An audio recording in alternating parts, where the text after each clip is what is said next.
First, you need to pick a niche.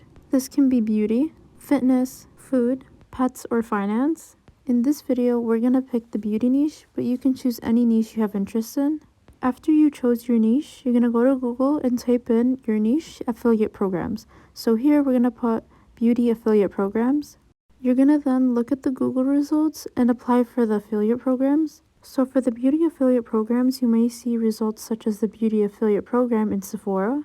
And there's also an Amazon affiliate program. So pick and choose the programs that you want. And it may take some time to get approved because some of these programs have requirements, but it's worth applying for. And once you're approved, you'll have a special link that you can post in your social media profile in TikTok, Instagram, or on YouTube. And whenever a person buys from your link, you make a commission. This means you can even make money in your sleep. And it's a great way to make passive income. And you can post these links on your Instagram stories, which will allow other people to actually buy the products that you're promoting. This method is called affiliate marketing.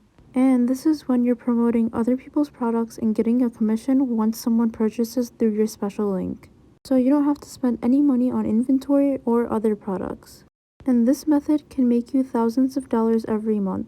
And it's a great way to make an extra income. And you also don't need to invest any money to make profit. You can do this as a side hustle or even a full-time job. You can promote digital or physical products on your website or social media platforms. And this is one of many ways you can make passive income without trading your time for money. And if you want more depth about this topic, make sure to comment down below. Thanks for watching.